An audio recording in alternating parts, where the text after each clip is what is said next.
মাঝে মাঝে আমি চিন্তা করি আমি তোমাকে বিয়ে করে ঠিক করছি নাকি ভুল করছি। কেন? এমন কেন চিন্তা করো তুমি? না এমনিতেই। আচ্ছা আমি আসতেছি।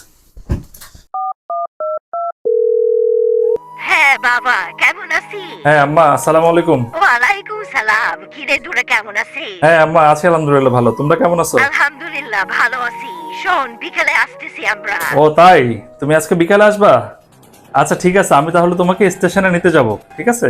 আচ্ছা বাবা, ঠিক আছে। আচ্ছা আচ্ছা ঠিক আছে, ওকে। এই সুমাইয়া, কি কি হয়েছে আব্বুর? পায়ে ব্যথা পাইছে? তো তোমরা আমাকে এটা আগে বলবা না? আচ্ছা আমি এক কাজ করতেছি, আজকে বিকালের মধ্যেই আসতেছি। আচ্ছা ঠিক আছে। ও তাহলে কি তুমি আজকে বিকেলে বাপের বাড়ি যাচ্ছ? এটা আবার কেমন প্রশ্ন করতেছো তুমি? তুমি তো মাত্রই শুনলা যে আব্বুর পায়ে ব্যথা লাগছে, তারপরেও তুমি আমাকে জিজ্ঞেস করতেছো? আরে বাবা, আমি তো আর জানি না যে তোমার আব্বা পায়ে কম ব্যথা পাইছে নাকি বেশি ব্যথা পাইছে, তাই জিজ্ঞাসা করতেছি। কম বা বেশিতে কি যায় আসে? আব্বু হয় আমার, ওনার জন্য আমার চিন্তা হওয়া স্বাভাবিক না? হ্যাঁ তা স্বাভাবিক। আচ্ছা এক মিনিট একটু দাঁড়াও। হ্যালো জামাই। সালাম আলাইকুম আব্বা, কেমন আছেন?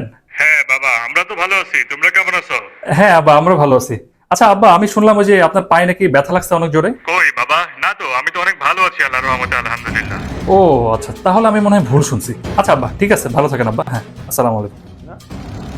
শোনো, আমার আম্মা আজকে বিকেল আসতেছে না, এটা আমার একটা প্ল্যান ছিল। এই জন্য আমি তখন বললাম যে তোমাকে আমি বিয়ে করে ঠিক করছি নাকি ভুল করছি, বুঝতে পারছো?